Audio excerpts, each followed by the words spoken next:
नमस्कार दोस्तों, एग्जाम साधक के YouTube प्लेटफॉर्म में आपका स्वागत है। पिछली क्लास में हमने महिला आयोग के बारे में पढ़ा था। सारी चीज़ें हमने बताया था कि राष्ट्रीय महिला आयोग में कौन कौन सी चीज़ें हैं, क्या क्या चीज़ें हैं।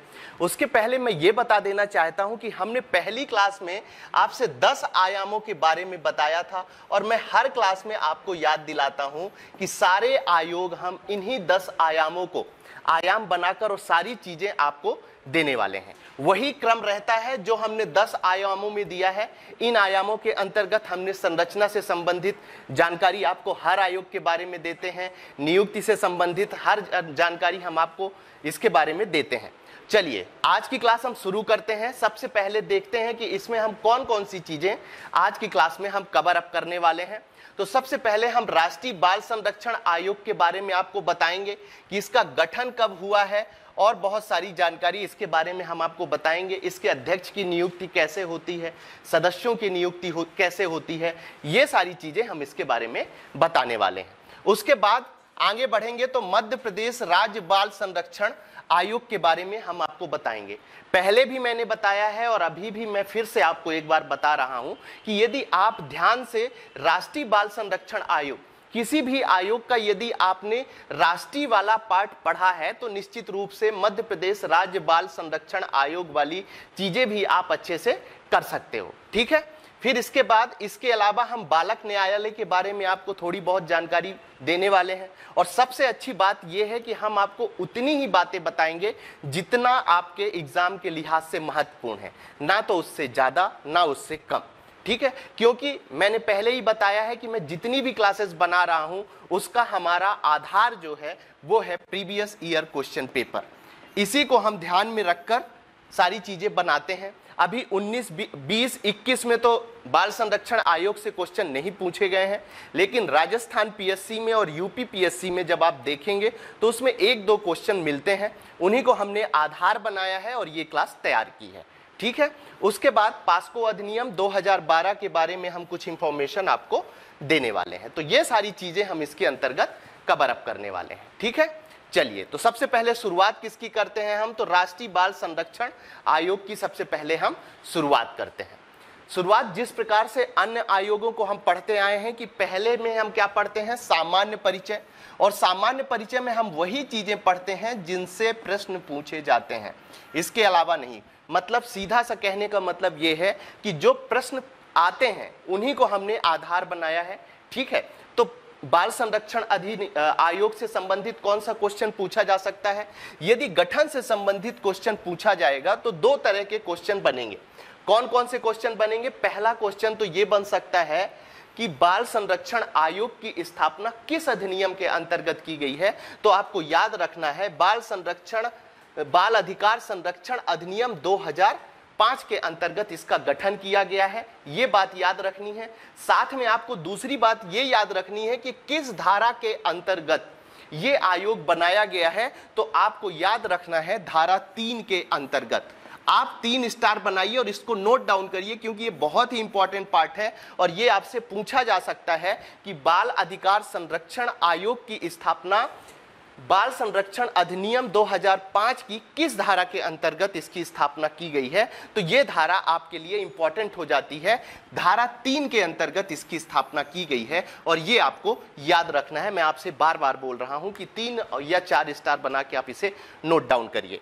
इसी बात को आगे बढ़ाते हैं तो दूसरा क्वेश्चन ये बनता है कि बाल संरक्षण आयोग अधिनियम के अंतर्गत कौन कौन से आयोग स्थापित किए गए हैं।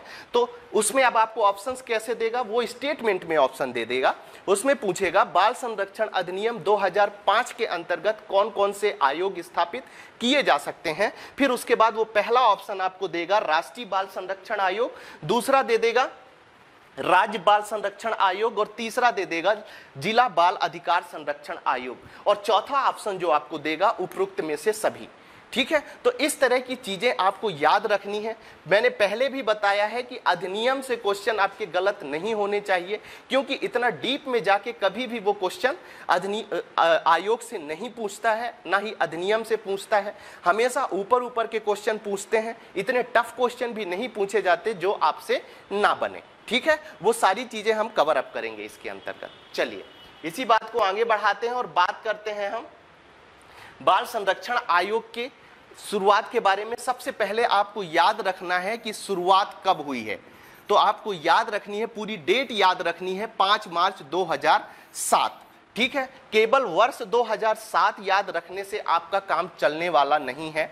आपको 5 मार्च 2007 पूरी डेट याद रखेंगे तभी आप सही ऑप्शन में टिक कर पाएंगे। नहीं तो आपके ऑप्शन जो दे रहे हैं वो किस तरह के ऑप्शन देना शुरू कर दिया है आयोग ने।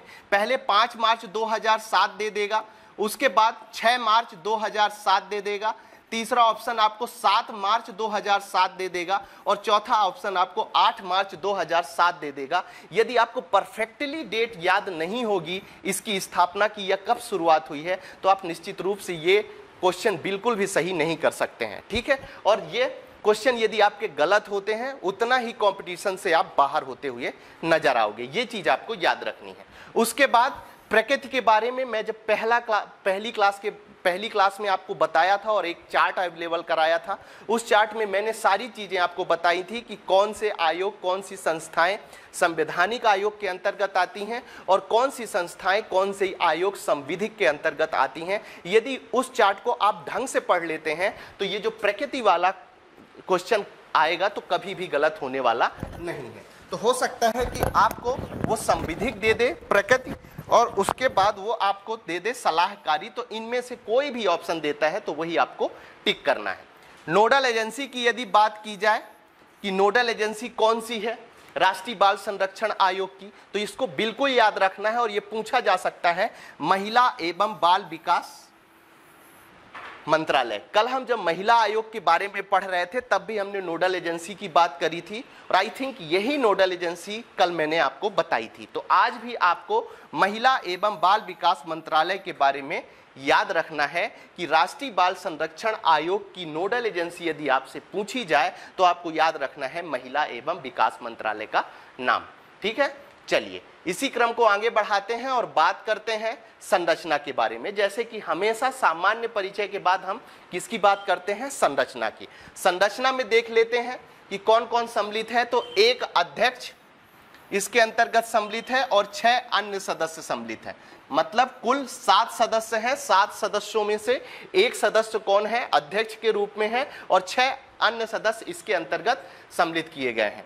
अध्यक्ष की यदि बात की जाए तो बच्चों के कल्याण एवं संवर्धन के लिए उत्कृष्ट कार्य में अनुभव रखने वाला ऐसा कोई व्यक्ति जो बच्चों के कल्याण में काम करता है। जैसे कैलाश सत्यार्थी का यदि हम उदाहरण ले लें तो कैलाश सत्यार्थी बच्चों को शिक्षा और उनके संरक्षण, उनके अधिकारों के संरक्षण से संबंधित कई प्रकार के काम करते हैं। मैंने एक छोटा सा एग्जाम्पल बताया ताकि चीज आपको समझ में आए। इसी तरह कोई भी व्यक्ति यदि ऐसा काम करता है कि बच्चों की शिक्षा से संबंधित काम करता है, बच्चों के अधिकारों के संरक्षण से संबंधित काम करता है, अनाथ बच्चों के लिए काम करता है, महिला मतलब जो बच्चियां होती हैं उनके हित में कुछ अलग से काम करते हैं, तो ऐसे व्यक्तित्व को इसका अध्यक्ष बनाया जा सकता है। जो आप कह लें कि बाल संरक्षण आयोग के, राष्ट्रीय बाल संरक्षण आयोग के अध्यक्ष की योग्यता क्या होती है, तो केवल योग्यता यही होती है कि बच्चों के कल्याण एवं संवर्धन के लिए उत्कृष्ट कार्य करने में अनुभव प्राप्त हो। इसके बाद जो सदस्य होते हैं उनका क्या होता है, तो लगभग यही क्राइटेरिया होता है कि शिक्षा के क्षेत्र में जिनको अच्छा खासा अनुभव होता है उन्हें सदस्य बनाया जा सकता है। साथ ही बाल कल्याण के लिए जो एनजीओ में काम करते हैं या कई तरीके से काम करते हैं उन्हें इसके अंतर्गत शामिल किया जाता है सदस्य के रूप में। यदि मनोविज्ञान के रूप में कोई व्यक्तित्व है, कोई पर्सनालिटी है, तो उसे इसके सदस्य के रूप में शामिल किया जाता है। साथ ही समाज शास्त्र खात किसी भी व्यक्ति को इसके अंतर्गत शामिल किया जाता है। विशेष बात क्या है, एक बार हम चर्चा कर लेते हैं कि सदस्यों में 2 महिला सदस्यों का होना आवश्यक है। बहुत ही इंपॉर्टेंट चीज ये आपको याद रखनी है। 4 स्टार बनाइए और नोट डाउन करिए कि ये जो 6 अन्य सदस्यों की बात कर रहा हूं, मैं किसकी बात कर रहा हूं, 6 अन्य सदस्यों की बात कर रहा हूं। उन 6 सदस्यों में से 2 सदस्य जो है अनिवार्य रूप से महिला सदस्य होना चाहिए। ठीक है, ये आपको याद रखना है। उसके बाद इस आयोग में बिल्कुल भी ये नहीं कहा गया है कि जो अध्यक्ष बनेगा वो महिला ही बनेगी। ठीक है, पुरुष या महिला दोनों में से कोई भी इसका अध्यक्ष बन सकता है। केवल आपको ये चीज याद रखनी है कि जो 6 सदस्य हैं, 6 सदस्यों में से 2 सदस्य महिलाओं का होना अनिवार्य है, महिला उन सदस्यों में से होनी ही चाहिए। बहुत इंपॉर्टेंट बात है। हो सकता है कि जब आपसे क्वेश्चन पूछा जाए तो वो एक स्टेटमेंट दे दे कि छह सदस्यों में से 3 महिला सदस्यों का होना आवश्यक है, तो ये स्टेटमेंट गलत माना जाएगा। 6 सदस्यों में से केवल 2 महिला सदस्यों का होना अनिवार्य है। दिमाग पे ये चीज बिठा लीजिए, क्योंकि मैं हमेशा कहता हूं कि मैं वही चलिए बात को आगे बढ़ाते हैं और बात करते हैं नियुक्ति और सेवा शर्तों की। ठीक है, तो मैंने हमेशा बताया है आपको कि हम उसी क्रम को हमेशा फॉलो करते हैं जिसके लिए हमने पहला वीडियो पढ़ा है, उसी को सारी चीजें हम आगे बढ़ाते हैं, ताकि आपके दिमाग में एक फ्रेम बन जाए कि हाँ इस कुछ चीज को आधार बना के और हमें चीजें पढ़नी है, हमें चीजें कंप्लीट करनी है। ठीक है, तो चलिए अब नियुक्ति की बात करते हैं। तो सबसे पहले अध्यक्ष की नियुक्ति किसके द्वारा की जाती है? तो आपको याद रखना है केंद्र सरकार के द्वारा की जाती है। बहुत इंपॉर्टेंट चीज है, फिर से आप 3 स्टार बनाइए और नोट डाउन करिए, क्योंकि यही छोटी छोटी चीज होती हैं जो आपको कंफ्यूजन पैदा करती हैं। अब मैंने हमेशा बोला है कि जब भी आप इस तरह के क्वेश्चन सॉल्व करें, नियुक्ति से संबंधित क्वेश्चन हो गया, शपथ से संबंधित क्वेश्चन हो गया, तो अब यहां पर आपको रुकना है थोड़ी देर के लिए। जब आप एग्जाम हॉल में क्वेश्चन कर रहे हो तो यहां पर रुकना है और आपको सोचना है कि कहीं ऐसा तो नहीं है कि केंद्र सरकार की जगह में राष्ट्रपति हो। ठीक है, यदि दैट टाइम जब आप क्वेश्चन पढ़ रहे हैं उस समय यदि आपको याद आए कि केंद्र सरकार में आप श्योर हैं 100%, तो आप उस पर टिक करिए। अदरवाइज दैट टाइम आप उस क्वेश्चन को स्किप करिए और आगे बढ़िए और बाद में उस क्वेश्चन को सॉल्व करिए। ठीक है, ये चीजें आपको याद रखनी है, क्योंकि ऐसे क्वेश्चन यदि आप गलत कर रहे हैं जो सरल हैं, तो सीधी सी बात है कि आप आउट ऑफ कॉम्पिटिशन है। ठीक है, चलिए उसके बाद अध्यक्ष की नियुक्ति केंद्र सरकार के द्वारा की जाती है। 3 स्टार बनाइए। और केंद्रीय महिला एवं बाल विकास मंत्री की अध्यक्षता वाली 3 सदस्यीय समिति की सिफारिश पर की जाती है। अब यहां पर ये 3 सदस्य कौन कौन से हैं ये बिल्कुल भी आपको याद रखने की जरूरत नहीं है, लेकिन यहां पर केवल एक बात याद रखनी है आपको कि किसकी अध्यक्षता पर नियुक्ति होती है। तो 3 स्टार बनाइए और नोट डाउन करिए, केंद्रीय महिला एवं बाल विकास मंत्री। कल हम जब महिला आयोग पढ़ रहे थे हमने वहां भी चर्चा करी थी और यहां भी स्पष्ट रूप से आपको बता रहे हैं कि आपको ये चीज याद रखनी है। ठीक है, उसके बाद फिर से सदस्यों की नियुक्ति किसकी होती है? अभी हम किसकी बात कर रहे थे? अध्यक्ष की कर रहे थे। अध्यक्ष में हमें 2 चीजें मिलती हैं, केंद्र सरकार के द्वारा नियुक्ति की जाएगी, लेकिन किसकी सलाह पर नियुक्ति की जाएगी?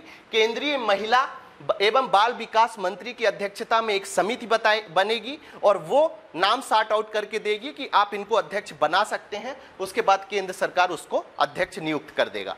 ठीक है, ये चीज याद रखनी है। उसके बाद सदस्यों में क्या होता है? तो केंद्र सरकार नियुक्त करती है, इसमें कोई कंफ्यूजन नहीं है।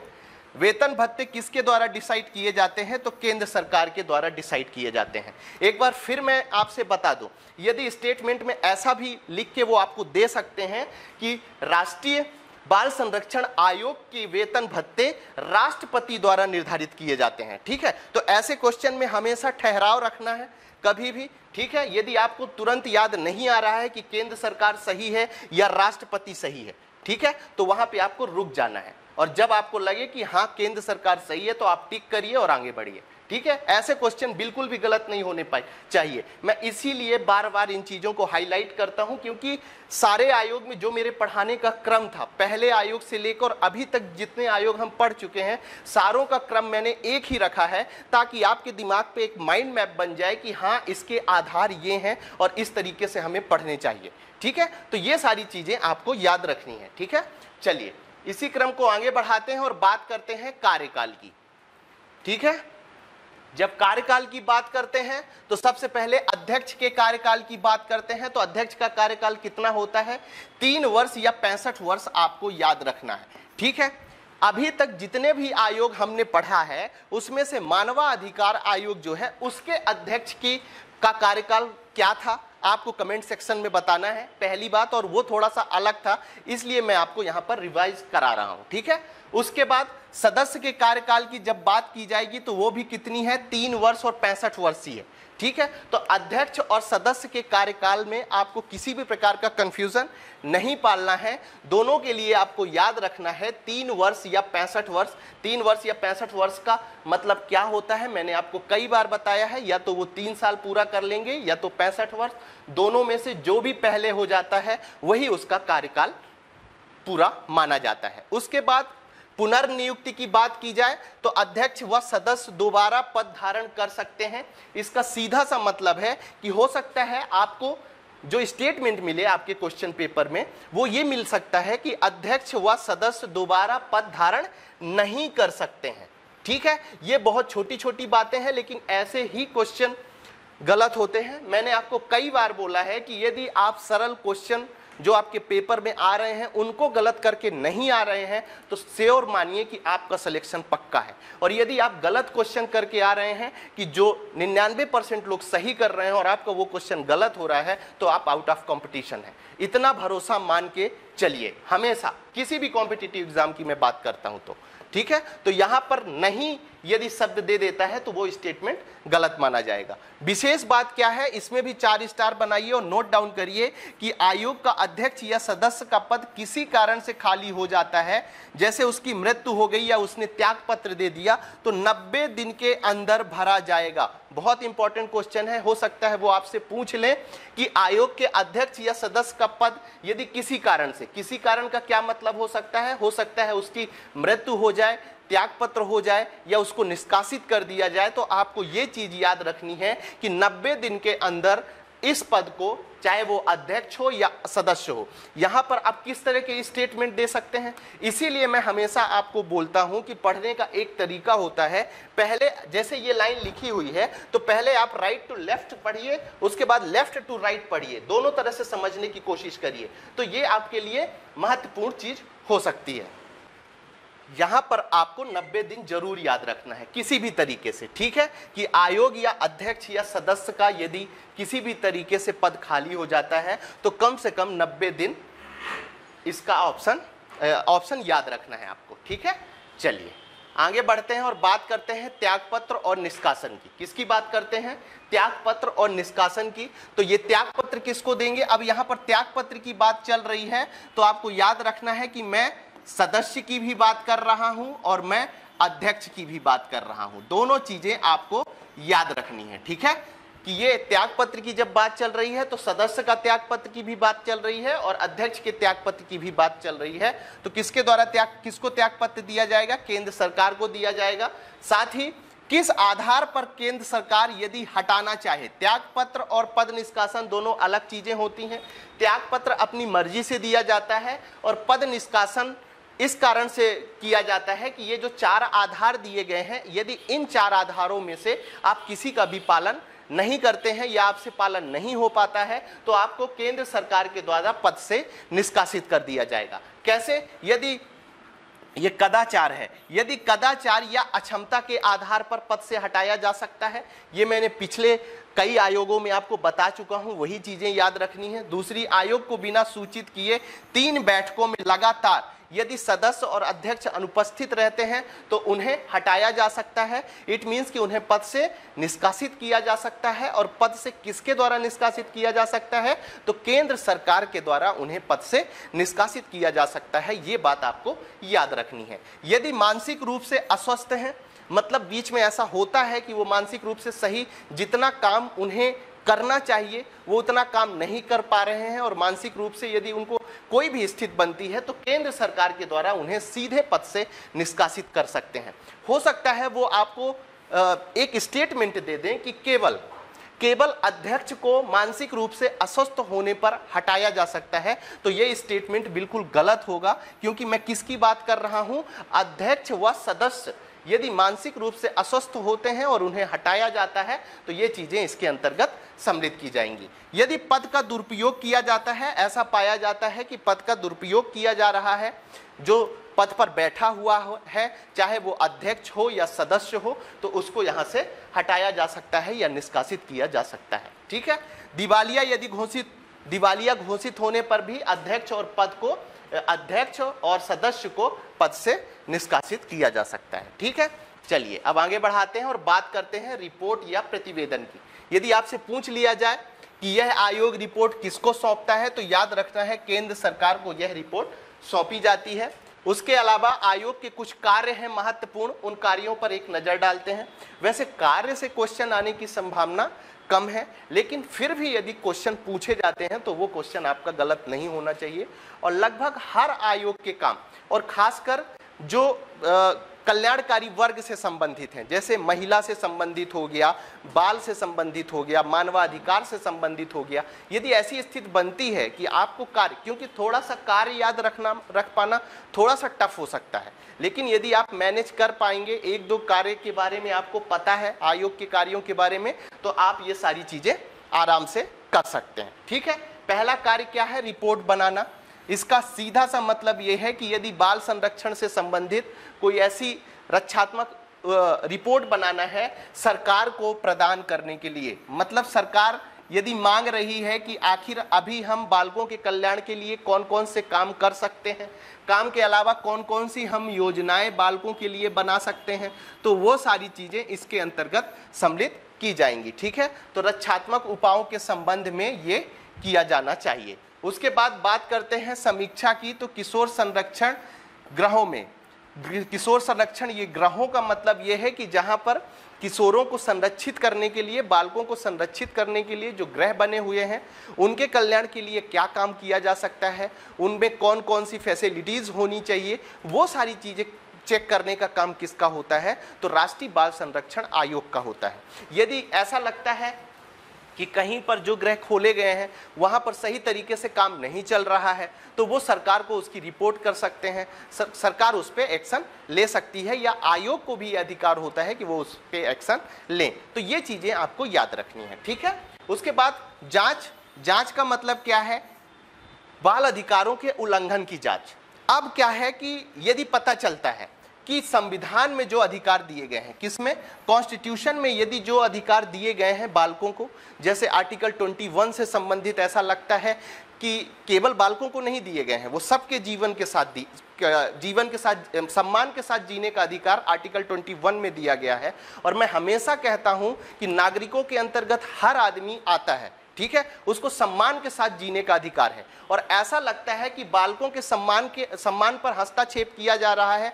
कोई भी बालक, जैसे कोई बालक भिखारी के रूप में अपनी जिंदगी जी रहा है, तो इसका मतलब यह है कि उसके अधिकारों का हनन हो रहा है। क्यों? क्योंकि उसे भारत में किस तरह जीने का अधिकार है? सम्मान के साथ जीने का अधिकार है। यदि वो 14 वर्ष से कम है या 18 वर्ष से कम है, क्योंकि बालकों की परिभाषा हर जगह अलग अलग दी हुई है, लेकिन यदि वो बालक है, उसको सही तरीके से शिक्षा नहीं दी जा रही है, उसके रहने की जगह नहीं है, उसके खाने की व्यवस्था नहीं है, इसका सीधा सा मतलब है कि वो सम्मान के साथ अपनी जिंदगी को नहीं बिता रहा है। न केवल बालक बल्कि महिलाओं के साथ भी वही स्थिति है। ठीक है, जब मानवाधिकार वाला आयोग में पढ़ा रहा था तो वहां पर मैंने आपको ये चीजें डिटेल से बताई थी। आर्टिकल 21 सबको सम्मान के साथ जीने का अधिकार देता है। एक बात याद रखिएगा, आप हो या मैं हो या बालक हो या महिला हो, कोई भी हो। ठीक है, चलिए उसके बाद अनुसंधान की बात करते हैं। यदि अनुसंधान, वो रिसर्च करके भारत में बालकों पर रिसर्च करता है और ये रिपोर्ट सौंपता है, कई तरीके के रिपोर्ट, कि भैया शिक्षा से संबंधित काम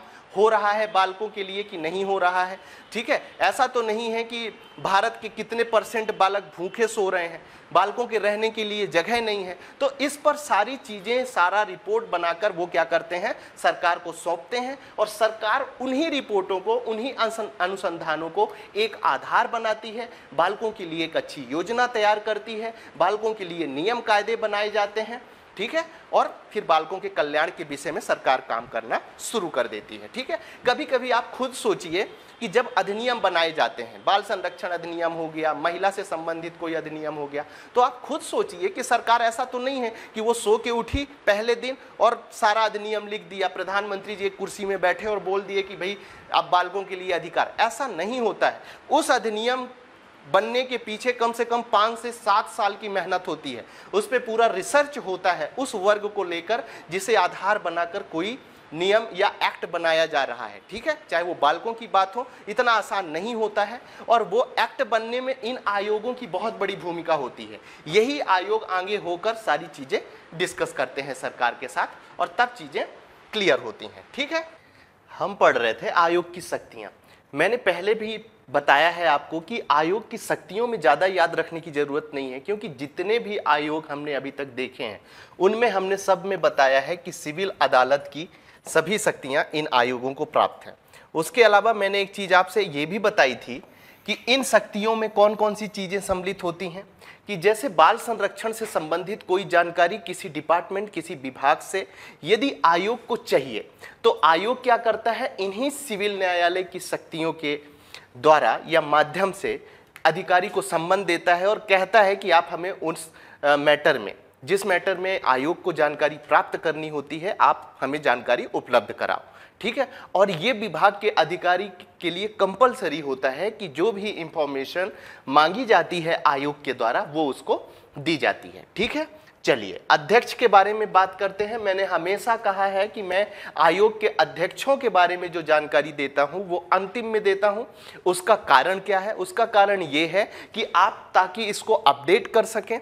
ठीक है, दूसरी बात, मैं कभी भी वर्तमान अध्यक्ष का नाम इसलिए नहीं बताता हूं कि जब भी एग्जाम हो, एग्जाम के 10 दिन पहले आप यदि इसे अपडेट कर लेंगे तो खुद को याद रहेगा और चीजें भूलेंगी नहीं। क्योंकि एमपीपीएससी अब क्या करता है कि जैसे अध्यक्ष बदल गए तो वो वर्तमान अध्यक्ष का भी नाम दे देता है और इसके पहले का अध्यक्ष जो रहता है उसका नाम भी दे देता है। तो आप किसको टिक करके आ जाओगे? यदि वर्तमान अध्यक्ष का नाम नहीं पता तो आप पुराने अध्यक्ष को टिक करके आ जाओगे और आपका क्वेश्चन गलत हो जाएगा। तो ये आपका काम होता है, इसे आपको अपडेट हमेशा करते रहना है। ठीक है, उसके बाद आयोग के प्रथम अध्यक्ष हमेशा आपको याद रखना है कि कौन थे, तो डॉक्टर शांता सिन्हा का नाम आपको अध्यक्ष के रूप में याद रखना है। ठीक है, चलिए इसी क्रम को आगे बढ़ाते हैं और अब हम बात करते हैं मध्य प्रदेश राज्य बाल संरक्षण आयोग। ठीक है, राष्ट्रीय बाल संरक्षण आयोग के बारे में हमने आपको सारी जानकारी दे दी। अब हम बात करते हैं मध्य प्रदेश राज्य बाल संरक्षण आयोग की। जिस तरह से हर आयोगों की शुरुआत हम किससे करते हैं? सामान्य परिचय की। ठीक उसी प्रकार इस आयोग की शुरुआत भी हम किससे करेंगे? सामान्य परिचय की। और सामान्य परिचय में भी हम आपको केवल वही चीजें उपलब्ध कराएंगे जो आपके लिए इंपॉर्टेंट है। ठीक है, जैसे गठन की बात, सबसे पहला क्वेश्चन, अब यहां गठन से संबंधित 2 क्वेश्चन बन सकते हैं। पहला क्या बन सकता है कि मध्य प्रदेश राज्य बाल संरक्षण आयोग किस अधिनियम के अंतर्गत बना है? तो आपको याद रखना है पहला क्वेश्चन, बाल अधिकार संरक्षण आयोग अधिनियम 2005। यहां से जो दूसरा क्वेश्चन पूछा जा सकता है या हो सकता है स्टेटमेंट में दे दें, बाल अधिकार संरक्षण आयोग अधिनियम कब आया? तो आपको 2005 याद रखना है। दूसरी बात, एक विशेष बात आपको बता दूं कि अब क्या करने लगे हैं वो कि यहां पर अधिनियम का सन दूसरा लिखकर और वो स्टेटमेंट गलत कराने की कोशिश करते हैं। तो बाल अधिकार संरक्षण आयोग अधिनियम यदि 2006 या 2007 लिखते हैं तो वो क्वेश्चन गलत हो जाता है। उसके बाद आपको याद रखना है कि मध्य प्रदेश राज्य बाल संरक्षण आयोग जो है वो धारा 17 के अंतर्गत है। ये धारा 17 बहुत ही इंपॉर्टेंट है, आपको याद रखना है। ठीक है, 3 स्टार बना के आप नोट डाउन इस चीज को कर सकते हैं। आगे बढ़ते हैं और शुरुआत करते हैं कि शुरुआत कब की गई थी इस आयोग की? तो वर्ष 2007 में इसकी शुरुआत की गई थी। ये चीज आपको याद रखनी है। ठीक है, चलिए आगे बढ़ते हैं, आयोग की संरचना के बारे में बात करते हैं। लगभग संरचना वही है जो हमने राष्ट्रीय बाल संरक्षण आयोग के अंतर्गत पढ़ी थी। इसमें क्या होता है, एक अध्यक्ष होते हैं और 6 अन्य सदस्य होते हैं। अध्यक्ष किसको बनाया जा सकता है? इट मींस कि अध्यक्ष के लिए योग्यताएं कौन कौन सी होती हैं? तो बच्चों के कल्याण और संवर्धन के लिए जो उत्कृष्ट कार्य करता है, उत्कृष्ट कार्य का अनुभव होता है जिसके पास, उसे इसका अध्यक्ष बनाया जा सकता है। जैसे अभी थोड़ी देर पहले जब हम राष्ट्रीय बाल संरक्षण आयोग की बात कर रहे थे तो वहां पर मैंने आपको कैलाश सत्यार्थी का एक उदाहरण देकर बताया था। इसी तरह का कोई एनजीओ का अध्यक्ष यदि बालकों के कल्याण से संबंधित कोई अच्छा काम कर रहा है तो उसे इसका अध्यक्ष बनाया जा सकता है। साथ ही सदस्यों की बात करें तो शिक्षा के क्षेत्र में यदि कोई अच्छा व्यक्तित्व काम कर रहा है, कहीं टीचर है या दूसरी चीजें हैं उससे संबंधित, तो उसे भी इसका सदस्य बना सकते हैं। बाल कल्याण से संबंधित कोई एनजीओ चला रहा है या दूसरे काम कर रहा है तो उसे इसका सदस्य बनाया जा सकता है। मनोविज्ञान रूप से या समाज शास्त्र में ख्याति प्राप्त अनुभव के आधार पर इन सदस्यों की नियुक्ति की जा सकती है। ठीक है, उसके बाद जिस प्रकार राष्ट्रीय आयोग में, बाल संरक्षण आयोग में 2 महिला सदस्यों का होना आवश्यक था। कितनी महिला सदस्यों का? 2 महिला सदस्यों का। यहां पर फिर से इस चीज को हाईलाइट कर रहा हूं कि जब भी स्टेटमेंट वाले क्वेश्चन आएंगे तो हो सकता है वो आपको दे दें आयोग के सदस्यों में 3 महिला सदस्यों का होना अत्यंत आवश्यक है। कितना दे सकता है? 2 की जगह में 3 दे सकता है, 4 दे सकता है, 5 दे सकता है। इसलिए एक्चुअल फैक्ट आपको पता होना चाहिए कि इस आयोग में 2 महिला सदस्य का होना कंपलसरी है। ठीक है, 2 महिलाएं जरूर होंगी। ठीक है, अब इसको आप कैसे याद रखना है ये आपका तरीका है, क्योंकि याद रखने का तरीका हर एक व्यक्ति का अपना अलग अलग होता है। जो चीज आपको अच्छी लगे उस हिसाब से आप कर सकते हैं। जैसे कि मैंने ये किया था कि जैसे जब कृष्ण बाल अवस्था में थे तो उन्हें 2 महिलाओं के द्वारा उनका लालन पोषण किया गया था, तो मेरे दिमाग में वो चीज थी। ठीक है, कि बाल संरक्षण में 2 महिलाओं का होना आवश्यक है। क्यों आवश्यक है? कि मैंने कृष्ण भगवान का उदाहरण ले लिया और जब वो छोटे थे, बच्चे थे, तो उनकी केयर 2 माताओं के द्वारा की गई थी। आप सभी लोगों को पता है। तो मैंने ऐसे जोड़ के और उस चीज को रिलेट करके और याद रखा था। आपका अपना तरीका है, आप जैसा चाहें वैसा कर सकते हैं। ठीक है, चलिए नियुक्ति और सेवा शर्तों की बात करते हैं हम। नियुक्ति किसके द्वारा की जाती है? तो वहां पर मैंने आपको बताया था केंद्र सरकार। यहां पर कौन नियुक्ति करता है? तो राज्य सरकार करता है। ठीक है, इस तरह का कोई स्टेटमेंट दिया गया है कि राज्य सरकार के द्वारा नियुक्ति की जाती है तो आपको यहां पर ठहर जाना है। कंफ्यूजन मन में बिल्कुल नहीं पालता है। किसी भी कॉम्पिटिटिव एग्जाम में आप बैठ रहे हैं तो याद रखिए कि पहली बार में यदि चीजें दिमाग में नहीं आ रही हैं तो उस क्वेश्चन को तुरंत स्किप करके आप आगे बढ़ जाइए। ठीक है, उसके बाद जब आपको लगेगा और वास्तव में यदि आपने पढ़ रखा है तो वो 2 घंटे में आपको वो चीजें याद आ जाएंगी किसी भी तरीके से। इसलिए हड़बड़ाहट में कभी भी इस तरह के क्वेश्चन गलत नहीं करने हैं।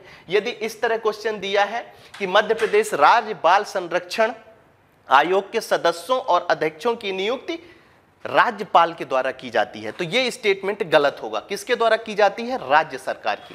तो जहां पर राज्य सरकार लिखा हो वहां आप राज्यपाल के लिए ठहर जाइए। ठीक है, जहां पर केंद्र सरकार लिखा हो वहां पर आप राष्ट्रपति के लिए ठहर जाइए कि कहीं राष्ट्रपति तो नहीं है। यही कंफ्यूजन वाले क्वेश्चन होते हैं। आप कितनी बार भी पढ़ेंगे, पढ़ते समय यदि आप क्लियरिटी नहीं लाएंगे ऐसे फैक्टों में तो आपका क्वेश्चन होना बिल्कुल लाजमी है और होगा। ठीक है, चलिए आगे बढ़ते हैं। अध्यक्ष नियुक्ति की बात करते हैं। तो इसमें क्या होता है कि महिला एवं बाल विकास मंत्री, मध्य प्रदेश की जो महिला एवं बाल विकास मंत्री होंगी उनकी अध्यक्षता वाली 3 सदस्यीय समिति होती है। अब ये 3 सदस्य क्या होते हैं आपको विशेष ध्यान देने की जरूरत नहीं है। मैंने आपको पहले ही बताया है कि मैं उतनी ही चीजें आपको बताऊंगा जितने की जरूरत है। ठीक है, उतना याद रखिए। उसके बाद आपसे पूछा जा सकता है कि वेतन भत्ते, यहां पर वेतन भत्ते की बात कर रहे हैं तो अध्यक्ष और सदस्य दोनों इसमें सम्मिलित होंगे। ऐसा मत समझिएगा कि केवल हम अध्यक्ष की बात कर रहे हैं, ऐसा मत समझिएगा कि केवल हम सदस्य की बात कर रहे हैं। अध्यक्ष और सदस्य दोनों के वेतन भत्ते किसके द्वारा डिसाइड होते हैं, किसके द्वारा निर्धारित किए जाते हैं? तो आपको याद रखना है राज्य सरकार के द्वारा निर्धारित किए जाते हैं। ठीक है, ये मैं बार बार इसलिए आपको बता रहा हूं कि जहां पर राज्य सरकार लिखा है, जहां पर राज्यपाल लिखा है, खासकर आयोगों के मैटर में, तो वहां पर आपको ठहर जाना है, ठहर जाना है। मैं बार बार इसीलिए आपसे रिक्वेस्ट करता हूं कि पढ़ते समय भी ये चीजें आप ध्यान दें और जब एग्जामिनेशन हॉल में बैठें, एग्जाम हॉल में बैठें तो वहां भी इन चीजों पर ध्यान दें और आपके क्वेश्चन किसी भी तरह, क्योंकि मेरा एम ही है कि आयोग से आने वाले जो प्रतिवर्ष 10 से 12 क्वेश्चन पूछे जाते हैं उसमें आप 100% गुड परफॉर्म करो, ताकि 10 से 12 क्वेश्चन में एक भी क्वेश्चन यदि गलत नहीं होंगे, आप विश्वास करना कट ऑफ से 2 से 3 नंबर आप ऊपर रहोगे। और मैंने पहले भी बताया है कि कट ऑफ से आपको 3-4 नंबर रहना, ऊपर रहना इसलिए जरूरी हो जाता है क्योंकि रिजल्ट आने तक का जो टाइम होता है उसका यदि आप सही यूटिलाइजेशन करना चाहते हो तो उसका सबसे अच्छा तरीका यही है कि आप कट ऑफ से 3 से 4 नंबर ऊपर रहें ताकि अच्छे से तैयारी कर सकें। ठीक है, चलिए बात को आगे बढ़ाते हैं, बात करते हैं कार्यकाल की। इसमें थोड़ा सा ध्यान देने की बात है, याद रखने की बात है। जो हाईलाइट चीज होती हैं उन्हें मैं बार बार बोलता हूं, इसीलिए बोलता हूं कि जब आप दोबारा पढ़ें, दोबारा सुने तो ये चीजें आपको याद रहें। अब अध्यक्ष और सदस्य की कार्यकाल यहां पर अलग अलग दिया हुआ है, इसमें कंफ्यूजन नहीं पालना है। ठीक है, अध्यक्ष की 3 वर्ष और 65 वर्ष, इनमें से जो भी पहले होता है उसका कार्यकाल समाप्त हो जाएगा। जब हम सदस्य की बात करते हैं तो 3 वर्ष या 60 वर्ष, इनमें से जो पहले होता है उसका कार्यकाल पूरा हो जाता है। ठीक है, पुनर्नियुक्ति की बात कर सकते हैं तो दोबारा इनकी नियुक्ति की जा सकती है, लेकिन अधिकतम कितनी बार की जा सकती है? तो 2 बार की जा सकती है। अब फिर से यहां पर ध्यान देना है आपको कि मध्य प्रदेश राज्य बाल संरक्षण आयोग से संबंधित यदि पुनर्नियुक्ति से संबंधित कोई स्टेटमेंट आपको दे देता है, उसमें यदि लिख देता है कि इनकी नियुक्ति दोबारा की जा सकती है, ठीक है, किंतु अधिकतम, या ये वाला स्टेटमेंट ही पूरा नहीं लिखता, वो क्या लिख सकता है कि इनकी नियुक्ति दोबारा कितनी बार भी की जा सकती है। यदि वो ऐसा स्टेटमेंट देके लिखता है तो वो स्टेटमेंट गलत माना जाएगा, क्योंकि यहां पर कितनी बार बन सकता है वो पुनर्नियुक्ति? केवल 2 बार बन सकता है। ठीक है, तो ये चीज आपको ध्यान रखनी है। चलिए इसी क्रम को आगे बढ़ाते हैं, त्यागपत्र और पद निष्कासन की बात करते हैं। ठीक है, त्यागपत्र और पद निष्कासन में तो त्यागपत्र किसको दिया जाता है? तो त्यागपत्र राज्य सरकार को दिया जाता है, ये याद रखिएगा। यहां पर जब त्यागपत्र से बात की जाती है तो यहां पर अध्यक्ष भी सम्मिलित है और सदस्य भी सम्मिलित है। ठीक है, दोनों सम्मिलित हैं। तो सदस्य या अध्यक्ष यदि त्यागपत्र देना चाहता है तो किसको देगा?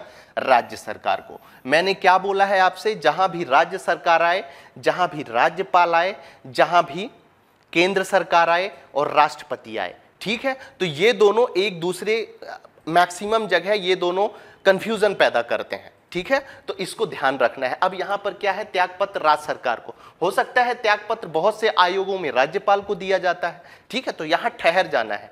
ठीक है, चलिए निष्कासन की बात की जाए तो किसके द्वारा निष्कासित किया जा सकता है? निष्कासन में भी दोनों सम्मिलित होते हैं। कौन कौन? अध्यक्ष भी सम्मिलित होता है और सदस्य भी सम्मिलित होता है। तो इनका निष्कासन निम्न आधारों पर, कौन कौन से आधार होंगे, कौन कौन से बेस होंगे जिनके आधार पर राज्य सरकार के द्वारा अध्यक्ष और सदस्यों का पद निष्कासन किया जा सकता है? तो पहला है कदाचार और अक्षमता के आधार पर राज्य सरकार इन्हें पद से हटा सकती है।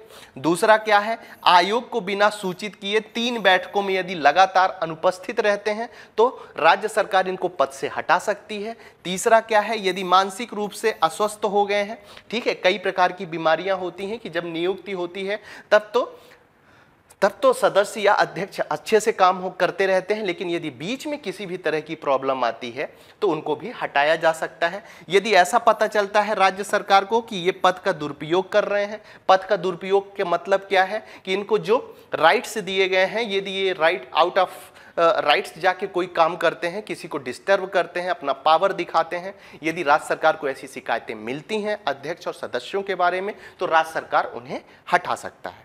ठीक है, चलिए आगे बढ़ते हैं, रिपोर्ट और प्रतिवेदन की बात करते हैं। तो वार्षिक, फिर से देखिए यहां पर आयोग वार्षिक रिपोर्ट किसको सौंपता है? तो राज्य सरकार को सौंपता है। फिर से यहां पर आपको ठहरना है कि कहीं ऐसा तो नहीं है कि राज्यपाल को इस आयोग को, तो आपको एक काम करना है। हालांकि मैं कोशिश करूंगा कि जब हमारे आयोग की पूरी क्लासेस हो जाएंगी तो पर्टिकुलर कुछ जो ये कंफ्यूजन वाले पॉइंट हैं, ठीक है, तो मैं उनको एक क्लास में एक साथ आपको बता दूंगा, तो सारी चीजें क्लियर हो जाएंगी। अभी जहां जहां जो चीज मैं हाईलाइट करके आपको बता रहा हूं उस पर विशेष ध्यान देने की आपको जरूरत है। अब बात करते हैं, अब क्या होता है कि जब आयोग वार्षिक रिपोर्ट राज्य सरकार को दी जाती है तो राज्य सरकार क्या करते हैं, जैसे दूसरे आयोगों में करते आया है वैसे जो चीज, हालांकि ठीक है अपने यहाँ सिलेबस है इसलिए हर आयोग को पढ़ना हमारे लिए एक जरूरी चीज है कि हर आयोग के बारे में पढ़ें, लेकिन इतने सारे आयोग मैंने पढ़ाए तो ये चीज तो जरूर कॉमन है कि बहुत सारी चीजें हर आयोग में एक जैसी हैं। ठीक है, तो जो कंफ्यूजन वाली चीज है आप अपने हिसाब से उन चीजों को अलग अलग करके लिख सकते हो, याद कर सकते हो और पढ़ सकते हो। ठीक है, चलिए आगे बढ़ते हैं। तो ये वार्षिक रिपोर्ट किसको सौंपी जाती है? राज्य सरकार को सौंपी जाती है और राज्य विधानमंडल रिपोर्ट को विधानमंडल के समक्ष प्रस्तुत करता है। यहां फिर बता दूं कि राज्य विधानमंडल जो है वो उसको मानने के लिए बाध्य नहीं होता है। ये चीज जो होती है वो विधानमंडल पर डिपेंड करती है कि वो इसको, उसकी रिपोर्ट को एक्सेप्ट करे, अदरवाइज वो उसको नेग्लेक्ट कर सकता है। ठीक है, चलिए आगे बढ़ते हैं। आयोग के कुछ कार्य हैं, कार्य भी लगभग बराबर होते हैं, ज्यादा अंतर नहीं होता है और कार्यों से क्वेश्चन आने की भी संभावना कम है, लेकिन आपकी जानकारी के लिए इसके बारे में पता होना चाहिए। जैसे रिपोर्ट प्रस्तुत करना रक्षात्मक उपाय के संबंधों में, यदि मध्य प्रदेश के आयोग को ऐसा लगता है कि बालकों से संबंधित सरकार उचित काम नहीं कर पा रही है, ठीक है, उनका शोषण हो रहा है या दूसरी चीजें, तो वो सरकार के समक्ष एक रिपोर्ट प्रस्तुत कर सकते हैं, ठीक है। उसके बाद किशोर संरक्षण गृहों का दौरा करना, ठीक है, दौरा करना, जहां पर संरक्षित गृह बनाए गए हैं वहां पर ये आयोग जाकर दौरा करते हैं, उनके बारे में सारी चीजें निकालते हैं कि क्या गलत है क्या सही है, और यदि लगता है कि कुछ सुधार की जरूरत होती है तो ये सरकार को क्या करते हैं, सलाह देते हैं, परामर्श देते हैं कि साहब आप कुछ ऐसे अधिनियम बनाइए, आप कुछ ऐसे एक्ट बनाइए जिससे इन बच्चों का शोषण किसी भी तरीके से ना हो सके, साथ ही इन बच्चों के अधिकारों का हनन किसी भी तरीके से ना हो सके, ठीक है। अनुसंधान का कार्य का मतलब क्या होता है, बालक, अब बेचारे बालक हैं, वो छोटे बच्चे हैं, उन्हें खुद नहीं पता कि कॉन्स्टिट्यूशन में हमारे कौन से अधिकार हैं, कौन से अधिकार हमें प्रदान किए गए हैं, तो इन अधिकारों की जागरूकता फैलाने के लिए आयोग कदम आगे बढ़ाता है और कई तरह के काम करता है, ठीक है। चलिए आगे बढ़ते हैं। कुछ अन्य महत्वपूर्ण जानकारी हम आपको देते हैं। इसके अंतर्गत एक महत्वपूर्ण जानकारी आपको बालक न्यायालय के अंतर्गत रखनी है, कभी कभी इनसे क्वेश्चन पूछे जाते हैं, ये चीज आपको याद रखनी है।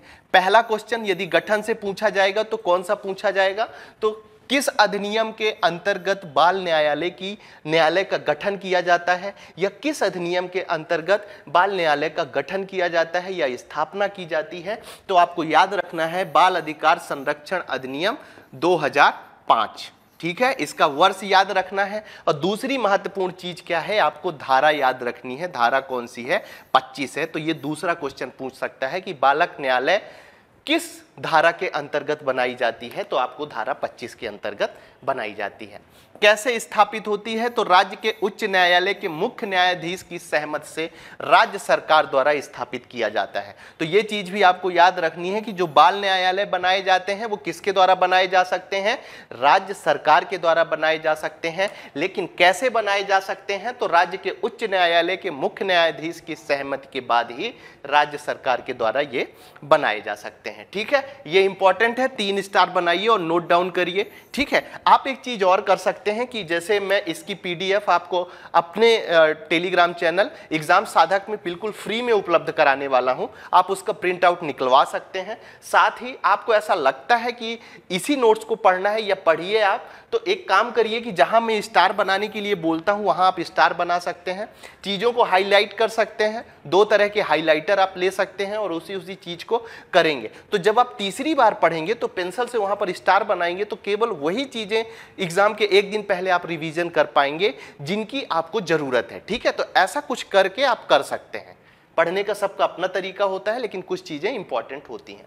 विशेष लोक अभियोजक प्रत्येक न्यायालय में, ये जो बाल न्यायालय की हम बात कर रहे हैं, राज्य सरकार के द्वारा विशेष लोक अभियोजक की नियुक्ति की जाएगी। साथ ही कम से कम 7 वर्ष का वकालत का अनुभव इन्हें होना चाहिए, ये बात आपको याद रखनी है, क्योंकि पहले भी इससे संबंधित क्वेश्चन तो नहीं पूछा जा गया है, लेकिन एक आयोग से संबंधित क्वेश्चन पूछा गया है कि विशेष लोक अभियोजक को कितने वर्ष का अनुभव होना चाहिए, तो उसे 7 वर्ष का अनुभव होना चाहिए। अब चलते चलते हम पास्को अधिनियम के बारे में जान लेते हैं कुछ बातें। सबसे पहले तो आपको याद रखना है कि पास्को अधिनियम कब आया है, तो 2012 में पास्को अधिनियम आया है। Protection of children from sexual offences act इसका फुल फॉर्म है, और 3 स्टार बना के इसे नोट डाउन करिए, क्योंकि 1 या 2 शब्द ऊपर नीचे करके वो आपसे पूछ सकता है, ठीक है। तो इस चीज को आपको याद रखना है कि इसका पूरा नाम क्या है, इसका उद्देश्य क्या है। तो बच्चों को sexual assault, sexual harassment, pornography जैसे अपराधों से प्रोटेक्ट करना इसका प्रमुख उद्देश्य है। और पोर्नोग्राफी के उद्देश्य से यदि बच्चों का उपयोग किया जाता है, ठीक है, मतलब किसी भी तरीके से यदि ऐसा लगता है कि किसी बालक के अधिकारों का हनन किसी गलत तरीके से किया जा रहा है, ठीक है, तो कम से कम 20 वर्ष की सजा देने का प्रावधान इस पॉस्को अधिनियम में किया गया है। ये चीज भी आपको याद रखनी है, ठीक है।